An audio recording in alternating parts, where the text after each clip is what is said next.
بسم اللہ الرحمن الرحیم۔ السلام علیکم ورحمۃ اللہ وبرکاتہ۔ دوستو، ہمارے یوٹیوب چینل جمال مظاہر میں آپ کا خیر مقدم ہے۔ اگر ابھی تک آپ نے ہمارے یوٹیوب چینل جمال مظاہر کو سبسکرائب نہیں کیا ہے تو چینل کو سبسکرائب کر دیں اور بیل آئیکن کو ضرور دبا دیں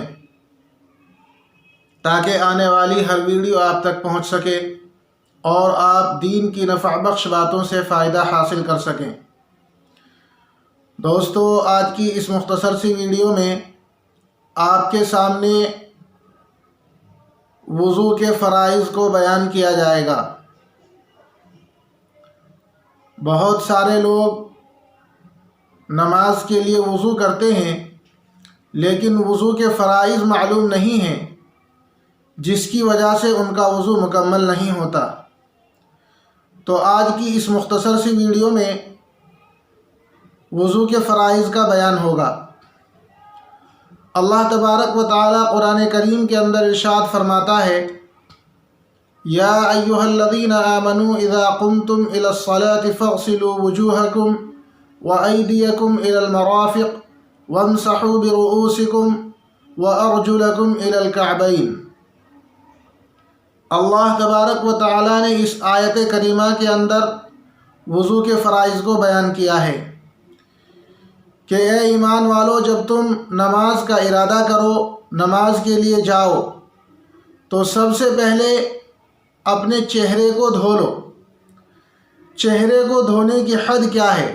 سب سے پہلا فرض جو ہے وضو کے اندر، وہ مکمل اپنے چہرے کو دھلنا ہے، یعنی پیشانی کے بالوں سے، جو بالوں کے اگنے کی جگہ ہوتی ہے، پیشانی کے بالوں سے ٹھوڑی کے نیچے تک، اور ایک کان کی لو، یہ کان کا ہمارا جو حصہ ہے، کان کی لو، ایک کان کی لو سے لے کر دوسرے کان کی لو تک، پورا چہرہ گولائی میں جہاں سے بال اگنے شروع ہوتے ہیں، اس طریقے پر ٹھوڑی کے نیچے تک ہم کو پورا چہرہ دھونا، ایک بار پورا چہرہ دھونا، اس طریقے پر کہ کوئی جگہ خشک نہ رہے، یہ فرض ہے۔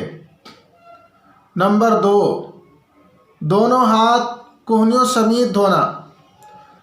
جو ہماری کوہنیاں ہیں، یہ کوہنیاں دھونے میں شامل ہیں، یہاں تک ہاتھ دھلے جائیں گے۔ بہت سے لوگ یہاں تک ہاتھ دھو لیتے ہیں، تو اگر کوہنی سے نیچے تک ہاتھ دھلے ہیں، وضو مکمل نہیں ہوگا۔ اس لیے وضو کرتے ہوئے اور وضو کرتے وقت یہ دھیان رہے کہ کوہنیاں مکمل دھو لی جائیں۔ تیسرا فرض ہے چوتھائی سر کا مسح کرنا، یعنی بھیگا ہوا ہاتھ اپنے سر پر پھیرنا، یہ بھی فرض ہے۔ نمبر 4، دونوں پاؤں ٹخنوں سمیت دھونا۔ تو یہ وضو کے مکمل فرائض ہیں، 4 فرائض جن کو اللہ تبارک و تعالی نے قرآن کریم کے اندر بیان کیا ہے۔ اس لیے وضو کرتے ہوئے ہمیں ان 4 فرائض کا دھیان رکھنا چاہیے۔ اگر ان 4 اعضاء میں سے کوئی ایک عضو بھی خشک رہ گیا، سوکھا رہ گیا، یا عضو کا کچھ حصہ سوکھا رہ گیا، تو ہمارا وضو مکمل نہیں ہوگا، وضو دوبارہ کرنا پڑے گا۔ اللہ تبارک و تعالی ہم سب کو عمل کی توفیق عطا فرمائے۔ السلام علیکم ورحمۃ اللہ وبرکاتہ۔